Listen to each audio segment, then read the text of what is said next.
Planta baixa. É o nome que se dá ao desenho de uma construção feita, em geral a partir do corte horizontal à altura de 1,5 metros a partir da base. Piso. Os desenhos de uma planta devem conter os seguintes itens: paredes, abertura de portas e janelas, incluindo as não visíveis em projeção em suas dimensões, acabamento dos pisos frios, desenho da cerâmica, aparelhos sanitários e outros elementos fixos, projeção da cobertura, desníveis, cotas de comprimento e largura dos ambientes e das paredes, cotas totais da construção, dimensão dos beirais, nomes e áreas do ambiente, cotas de nível dos ambientes internos e a cota externa da referência, título do desenho, escala utilizada e indicação dos cortes aplicados.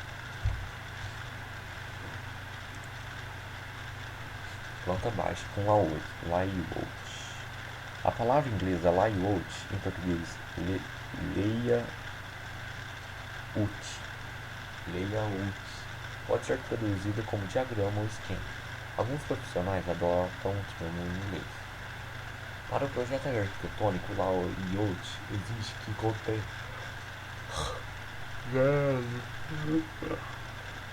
contém no desenho os mobiliários e equipamentos da mesma escala da planta.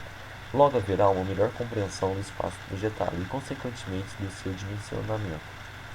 Contudo, há uma preocupação de que o desenho não contenha muitas informações, pois assim pode deixá-lo visualmente poluído. Assim, sugere-se esse tipo de planta que o desenhista suprima as cotas e os textos ou coloque somente o valor numérico da cota, sem as linhas da cota.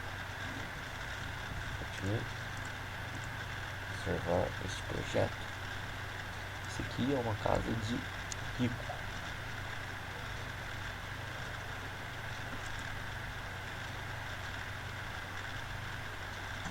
Lembrando que você tem que pôr isso aqui no cantinho, isso aqui direcionando para onde é o norte.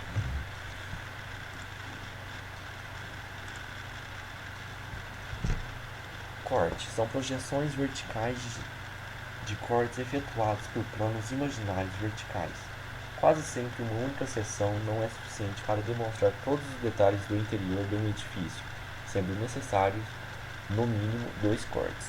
Por esse motivo, sempre que se apresenta um projeto, representamos 2 seções, longitudinal e transversal. No entanto, essas representações dependem da escala adotada, pois as paredes de uma edificação em corte pode representar apenas um elemento construtivo ou detalhes estruturais como viga, parede e revestimento. A representação do corte, por meio de diferentes espessuras e traços, torna-se importante para que se identifique quais elementos estão em corte e quais estão em vista. Um dos objetivos do corte é o esclarecimento de detalhes internos de elementos, que possuem altura, portanto, não podem ser devidamente identificados em planta baixa. Assim, deve-se lembrar que, nos cortes são apenas indicadas as cotas verticais, alturas e de níveis. Não se cortam larguras e comprimentos. A indicação no norte é feita apenas em planta. Quando se tratar em projetos para apresentação na prefeitura, a representação das paredes em corte deve ser executada somente por uma linha mais espessa ou preenchida. Já para o projeto executivo escala 1:50, as paredes mostram a estrutura com rachura de concreto, a alvenaria com traço mais espesso e o revestimento com traço mais fino. Cabe-se ressaltar que os cortes devem ter elementos de alvenaria e revestimento, paredes, lajes, contrapiso, etc. Assim, deve indicar desníveis entre o interior e o exterior e desníveis entre os ambientes. Caso estes forem inferiores a 2 cm, deve-se indicar através do texto de cota de nível. Elementos de vedação das aberturas, como janelas e portas. Nesse caso, deve-se representar os elementos em corte e os que aparecem ser vistos no corte.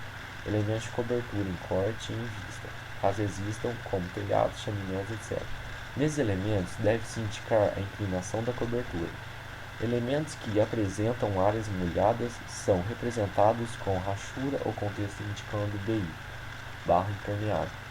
Elementos como peitoris, janelas e vãos, além dos pés direitos, altura entre o piso acabado e o teto dos ambientes, sendo que as alturas dos peitoril são medidas em relação ao piso interno do ambiente.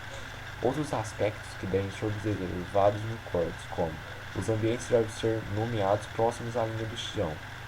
Caso existam muros de divisa ou construção das áreas externas, em corte e em vista, estes devem fazer parte do corte completo. Como todo desenho arquitetônico, o desenho do corte também deve apresentar o título do desenho e a escala. Caso haja necessidade de apresentar a altura de piso a piso, esta deve ser considerada entre o piso acabado de um pavimento e o piso acabado do pavimento superior. Corte transversal. O corte transversal é aquele gerado pelo plano de que transpassa a construção de uma lateral à outra da edificação. Como resultado do corte transversal, tem-se a seguir um exemplo de representação de um corte transversal.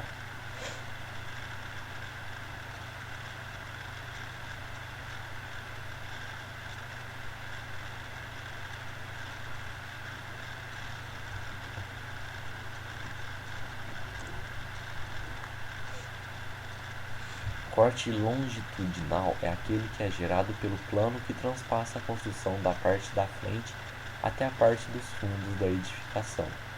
Como produto deste corte, tem-se abaixo um exemplo de representação de corte longitudinal.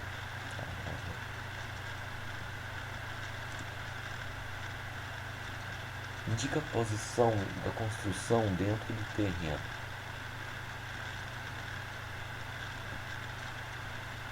Abaixo tem-se os elementos que devem aparecer na sua representação gráfica: linhas de delimitação de terreno, linhas de delimitação do passeio da rua, contorno do perímetro da edificação, quando utilizada a planta de cobertura, linhas do perímetro de cobertura com delimitação do perímetro da edificação em linha tracejada, desenho de muros, acessos, elementos construtivos, calçados, etc. A escala representação da planta de localização utilizada é 1/200, 1/250, 1/500 ou 1/1000, conforme as dimensões do terreno em questão. Locação ESC, ponto 1/250.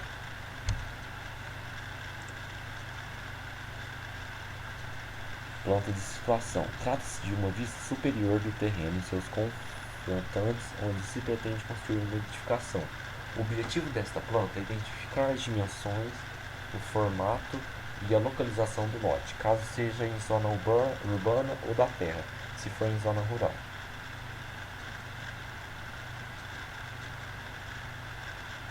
As linhas da representação gráfica contemplam, além do contorno do lote gleba, todos os elementos envolventes necessários para a localização deste.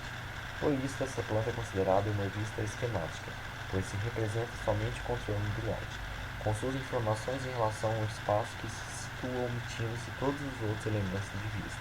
As escalas sugeridas para as plantas de situação são: zona urbana. Caso se considere as dimensões médias dos lotes e construções, tem-se como uma escala melhor 1/1000. Zona rural depende diretamente das dimensões da gleba, ou seja, podem variar de 1/1000 até 1/50.000. Para que a planta de situação atenda integralmente aos seus objetivos, ela deve ser composta dos seguintes elementos: a. Reais: contorno do terreno e do quarteirão, trechos dos quarteirões adjacentes, acessos e elementos topográficos nas zonas rurais. Informações necessárias para zona rural: nome dos acessos e elementos topográficos, distância a um acesso principal, seja ele rodovia estadual, municipal ou federal, orientação geográfica ou norte magnético, nome dos logradouros ou dos elementos, urbana, orientação geográfica ou norte magnético, cotas lineares e angulares do terreno, distância à esquina mais conveniente, nome dos logradouros, dimensões dos passeios e ruas, outros elementos. Outras observações são pertinentes. O contorno do terreno deve ser representado com espessura mais grossa, assim como os elementos complementares, por exemplo, contorno de quarteirões. Ao desenho devem ser representados com espessura média. Já os elementos secundários, rachuras eventuais e linhas de cota devem ser representados com espessura fina. Para os nomes de ruas e acessos deve ser utilizadas somente letras maiúsculas e as minúsculas são para as informações complementares. Nas zonas urbanas, aconselha-se colocar o número do lote no desenho, e na zona rural obrigatória a indicação do nome dos proprietários e lindeiros, vizinhos. As cotas do terreno devem ser externas a este. Em outros elementos, as cotas destes devem ser também sempre externas. Ao desenhar a orientação geográfica conforme sugerida abaixo, ela deve ser o norte sempre voltado para a parte superior da prancha, desenho, sendo que a simbologia indicativa do norte deve ter um local de destaque externamente ao desenho. Caso o terreno for de pequenas dimensões, zona urbana, é sugerido que o interior do lote seja rachurado, assim ele ficará destacado adequadamente. Fachada é o desenho do objeto visto na sua projeção sobre um plano vertical, correspondente às vistas externas da construção, auxiliando a compreensão do projeto. Deve apresentar os tipos de acabamentos da fachada. Também sugere-se uma humanização do desenho, ou seja, inserir árvores e pessoas para passar uma noção da escala. Normalmente a fachada principal é a vista que se obtém ao olhar para a edificação a partir da rua de acesso a ela. Geralmente o desenho da fachada contém cobertura, materiais de acabamento, paredes externas em vista, janelas e portas visíveis, linha do terreno, título do desenho, escala utilizada.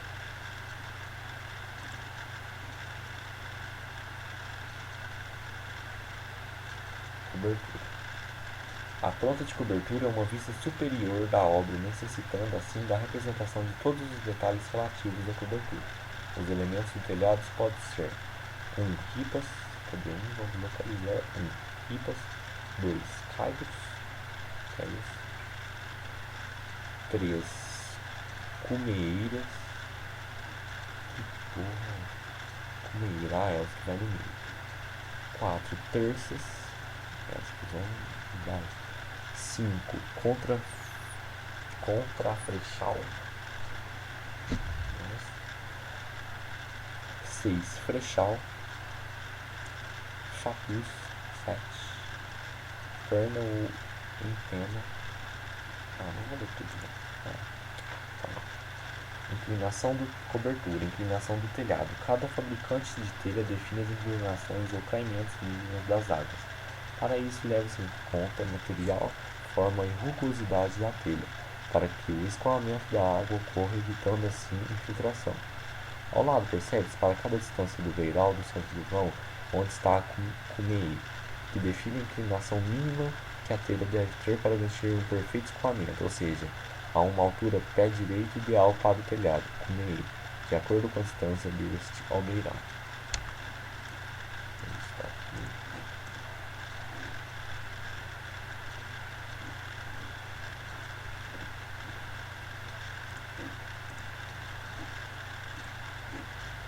Cobertura. Número de águas do telhado. Ao lado tem-se várias possibilidades de telhados dependendo do número de caimentos. Telhado de água 1, somente um caimento. Telhado de 2 águas, 2 caimentos. Telhado de 4 águas, telhado de diversas águas. Rincão, espigão, cumeira. Rufo, cumeira, espião, espião, rincão, beiral.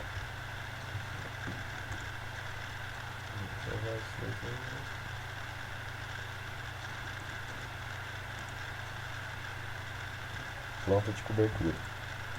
Ao lado tem-se 2 exemplos de plantas de coberturas de 2 águas com 2 tipos de telhados. Cangalha americana. Tipo cangalha, tipo americana. Cortado sim. Fica mais foda, né? Mais bonitinho. Certo. Vamos aos exercícios.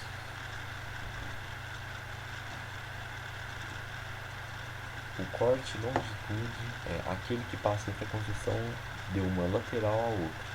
O corte da linha despejada da cobertura, o corte do terreno para a projeção do canto exterior, que passa em linha fina sobre aquele que passa na construção, frente para os fundos.